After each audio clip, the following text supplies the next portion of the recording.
Hello, and thanks for joining us in the MeasurePod, a podcast for analytics enthusiasts, where each week we dive into an analytics topic, a challenge, or an opinion, and we try and have a little bit of fun along the way. I'm Dara, I'm MD at Measurelab. I'm joined, as always, by Dan, one of our lead analytics consultants. Hey, Dan, what's new in the world of analytics? So a couple of things to report on this week. The first one is that the analytics section of Firebase is being finally brought in line with that of GA4. So there's always been a big question, what's the difference between GA for Firebase and GA4? And there is no difference. It is one platform, but the UI has always looked different. And so we always thought of them as two things. That's not the only thing this week. We've also got news that GA4 Data API has now got the e-commerce dimensions and metrics added in. So the items within the tracking is now available to use in things like Data Studio, which is awesome. And lastly, we've been knowing this is coming for a little while now, but we heard more of an announcement specifically around this from GA this week. And that is that data-driven attribution is being rolled out to GA4 properties. I can't see it everywhere for all my clients just yet, but it is now being rolled out, and we're going to start to see data-driven attribution in the advertising workspace for our GA4 properties, which is going to be exciting. Definitely. I'm the most excited about the e-com dimensions and metrics rolling out, but maybe that's just me. Yeah, it's about time we get this item level data in the API. It's just been kind of falling a bit short on that front. Okay, so this week we're joined by Jake Birch. So Jake has been in analytics for 8 years, starting as a web analyst for the Friday Media Group, but now he's with us at Measurelab. He's a lead analytics consultant. He's been here for about a year and a half. So Jake, why have you come on the show? What's your opinion, or what's your topic that you want to discuss on here with us today? Hi, Dara. Thanks for having me. It's an honor to be on the podcast. I wanted to talk about the lovely subject of COVID and how it's affected our analysis and reporting over the last 18 months and how we've been using data and what our clients have seen. Yeah, this is really interesting. There's a lot of trends I think we've noticed, and it's pretty wide ranging, isn't it? Everything from how people are reporting on performance right the way through to kind of changes in behaviors for customers. Yeah, and different industries asking different questions, and they see totally different trends as well. But I think that's the fun of having loads of different clients. We sort of see completely different changes throughout the 18 months.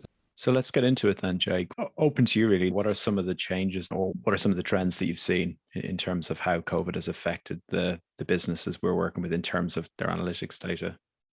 So I think the first thing is keeping a close eye on how things are changing and when they're changing. One of the first things we did for a few of our clients was build a dashboard, and it had a small little glossary of significant dates of all the different changes. So if you remember way back in March 2020, there were quite a few small significant changes. People didn't really know what was happening at the time, but they started to roll out a few different things. So one day the government was saying, we really want people to start working from home. And then I think a week later, there was announcements that the schools were shutting. And then after that, there was a complete lockdown. So there was massive changes in behavior for each of those key dates, but it was really important for our clients to notice exactly when the changes were happening. For example, the working from home being encouraged. Saw a lot of office furniture shoot up and start selling for one of our clients who sells loads of furniture. But it's really interesting to see sort of like changes in trends in specific categories based on those dates, and just making sure that those were aligned in a dashboard. Of course, the changes weren't all good or all bad. Some businesses obviously had a benefit in terms of those changes, as you said, like the example with the office furniture. I was one of those people. So I had no desk and no office chair at home pre-COVID. So when I worked from home, I would work on the sofa, which is probably not the best thing to do. I needed to urgently get a desk and a chair. Then other businesses, obviously, it affected them negatively. So you're right, having those key dates plotted out on a dashboard provides a lot of context around why the data might have been pointing in a direction, either up or down at different points in time during the changing restrictions. So I have a question, Jake. This must be regional specific, right? Have you seen where you've got international retailers that this kind of blurs into lots of different dates with lots of different regulations changing? Because I can imagine that this goes beyond just a GA annotation. This isn't just an annotation in one day. There's going to be nuance there, right?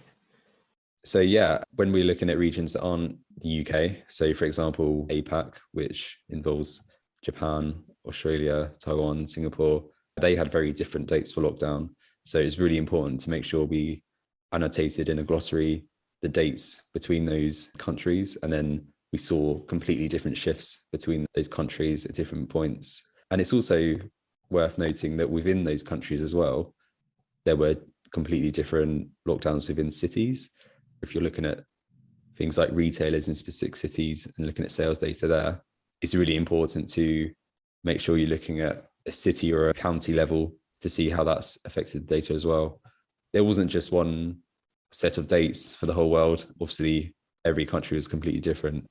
You mentioned Data Studio there, and I suppose an open question, but how does that materialize? How do you start reporting on a regional city, county level on a region like APAC and pull all that together? In this example, how does that client look at that data? It feels like quite a micro level reporting where a lot of people are quite used to the macro.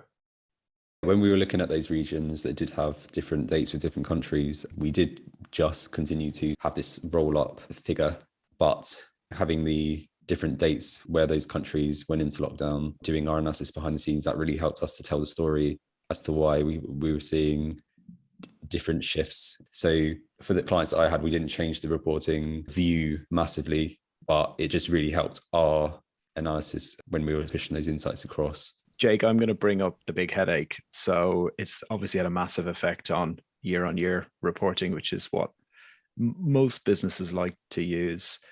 What's your experience been of how it's actually affected those kind of comparisons? Yeah, so when COVID first hit, it was still really useful to do those year-on-year analysis. And we were looking at what the year-on-year increases or decreases were before COVID hit, and then comparing that to after COVID and seeing sort of how much of an impact it's had. So for some of our clients, we saw that the year-on-year growth suddenly increased for that time of year because of certain products that we're selling. But we kind of changed our approach in terms of we weren't just looking year on year, but we were monitoring the shorter term changes a lot more. So where I mentioned those dates, we were looking a lot more closely in terms of like month on month and period on period, because everything was changing so quickly and quite drastically. It was really important to look at this shorter term changes and just keep an eye on how things were changing due to those announcements. And we did start to look back 2 years as well. When we look at 2021, now we can compare to 2019 and 2018. But I think it's still important to look at the year-on-year growth compared to 2020. I suppose there's been a year of disruption in terms of the reporting. So you said about going from classic year-on-year reporting as a staple, and then the pandemic hits, and then we're looking a bit more reactory, and we're looking month on month, week on week even. I suppose the term that we all kind of have come to hate, which is the new normal, trying to assess the new normal. But now, speaking from the UK at least, the legislation and the lockdowns have come so far at the time of recording to an end. And I think now we're at a point where we can look back. What you're saying is back 2 years, almost pretend 2020 didn't happen, and looking the year on year now kind of skips a year backwards. Is there a way to kind of handle that year rather than almost ignoring it and working around it? Is there a way to almost like compare it to, I suppose what I'm trying to ask is, if you were to kind of like quantify the impact of the pandemic, is there a way to do that? One of the things we did was forecast some of the data from COVID onwards. So we wanted to figure out what we were to expect if COVID didn't happen. And then we would compare those months against the forecast. So that would help us kind of quantify if we were on track. So we were using forecasts in quite a lot of our clients' reporting. What about changes in consumer behavior? Have you done much around trying to understand maybe the change in buying behavior as a result of the impact that COVID has had on people in terms of maybe their expendable income, or even the types of purchase they're making, beyond just the initial change of home office furniture and technology maybe seeing an uptick due to people working from home? Yeah, so it was really important for us to think about how people have been affected by this pandemic. So one of the things that we thought about was people's income and how that would have affected their affordability. Something we actually looked at was we took all of our customers for one of our clients and we grouped them into affordability segments. So people that were spending a certain amount within a few months, how that had changed over time through the pandemic. Had certain customers moved from one affordability segment to a level below, maybe perhaps because their income had changed, or were certain people spending a lot more now? And yeah, that really helped the clients to tailor the marketing based on what we'd seen in terms of changes in affordability and those audience segments. Yeah, because I could imagine it would have an impact on repeat purchase behavior, lifetime value. It's not just the actual kind of traffic and conversions, it's that longer term effect. This also touches on like the people shopping as well. I mean, I know for a fact, and this isn't a representative sample, but my folks, they are now shopping online for almost everything. And it was a necessity during lockdown, but now they have kind of realized what the hype's about. But for them to shop online was almost unheard of before lockdown. And now doing groceries online is commonplace in their lives. And this is opening up those doors in terms of not just affordability, but new users and new demographics, I suppose, to be able to tailor that marketing to. Yeah, we've definitely been looking at and monitoring demographic reporting for purchases online and seeing those shifts in changes. It is quite different between markets. There's definitely shifts within industries, which is really interesting. And the message there is just to make sure you're continuing to refresh your audience segment data, because it's really important to keep an eye on that. And it's not going to be the same as it was 2 years ago. Most likely will be very different than then. And even completely different to what it was last year as well, right? So there's that middle year, that year of lockdown that kind of throws a spanner in the works, and it's different before, it's different during, and it's probably going to be different again after, once things have settled down. That's really good advice, Jake. Thanks. You mentioned offline data earlier. Have you got any observations, or have you noticed anything interesting around changes in reporting or quality of data, or how data is being used from the real world? Yeah, for one of our clients, we do actually look at sales in retailers. So one thing that was really interesting there is we analyze A/B test results for those retailers. So for example, they take half the stores and they'll do certain promotions and big cardboard cutouts and stuff like that in half of the stores. But then in the other half of the stores, they have the control group where they don't do anything. And then it's our job to look at that data while those A/B tests are running and work out all the statistical significances and things like that based on the data. But the problem there was that with the countries where they were testing, there were different lockdown rules within different regions within the country and different cities. So when that started happening, we saw that actually some of our test groups were in the more lockdown areas, which were only allowing a certain number of people in a store at one time. But then some of the control stores were in the less lockdown areas where they were allowing loads of people in the store. So it wasn't really fair to actually compare those test and control groups, because they had completely different rules and behaviors within those stores. That became really difficult for us to analyze that data. So were you able to analyze the results of those A/B tests, or was the outcome that they are not a true split test and you had to redefine the test itself to then analyze? I'm just wondering what, when they asked you to analyze the A's and the B's of this experiment, and then you look at it and go, it's apples and oranges, it doesn't make sense. What happens next? So we weren't able to quite come up with a confident analysis on that based on how skewed the data was, and we just weren't really confident in terms of coming up with a result because the data wasn't really fair. We have put forward suggestions in terms of how to segment those so that we can then do some fair and confident testing.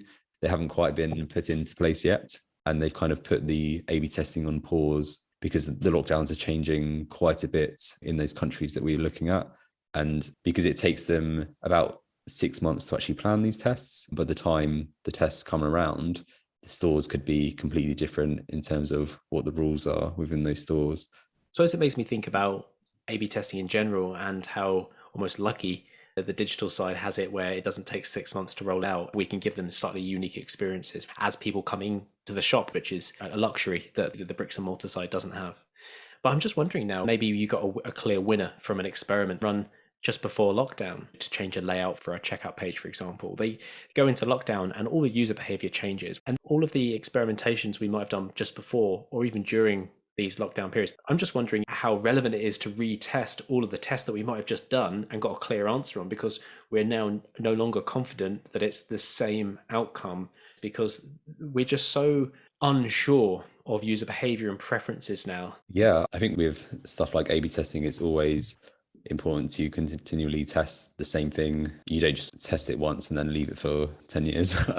But yeah, it's more important than ever now to continually test those, because behavior is changing more rapidly now. Okay, so to wrap things up, that's been really interesting, Jake. And I think that's all real first-hand information about how you've seen clients change their reporting, or maybe the focus of their analysis as a result of COVID and the restrictions that came from COVID. I guess COVID is not the only thing that can have this effect, though.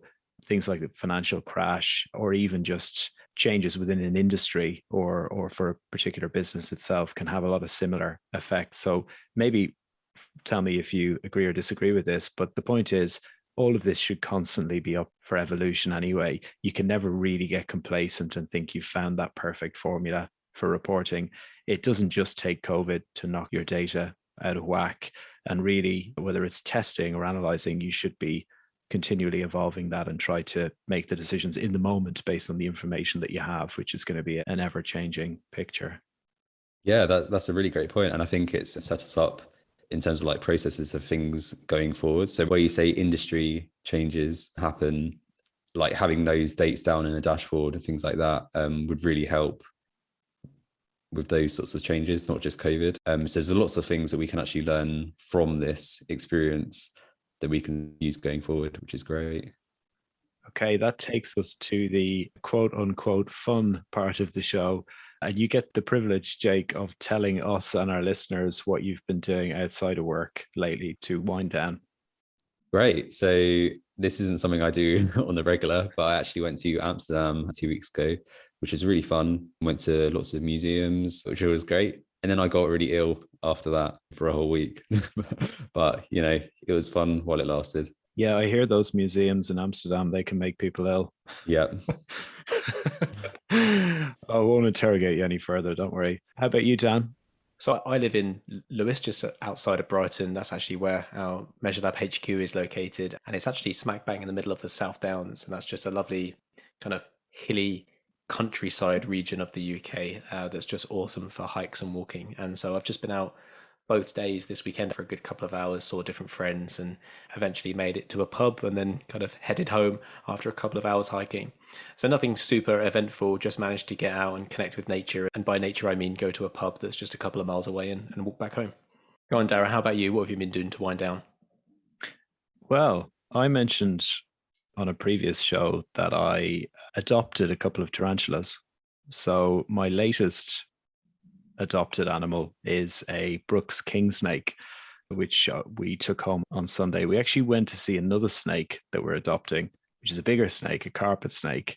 And while we were there having some time with her, getting used to handling her, we saw another snake, a slightly smaller one, which we really liked and got on well with. So we thought we'd bring him home in the meantime. So my animal menagerie, if that's the right word, is growing. So this is probably going to become a theme on the podcast. Every week I can talk about what animal I've taken in. But yeah, we've got a new snake who's joined the family, and there's going to be another snake to come probably in the next couple of weeks as well. So I've got my hands full.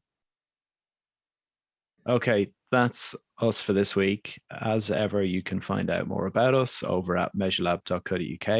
You can get in touch with us via email at podcast@measurelab.co.uk, or just look us up on LinkedIn if you have any questions, or if you want to suggest a topic, or better still, if you want to come on the show and actually discuss your topic with us. Otherwise, join us next time for more analytics chit chat. I've been Dara, joined as always by Dan, but also this week by Jake. So big thank you to Jake for coming on the show. So it's a bye from me. Bye from me. And bye from me. See you next time.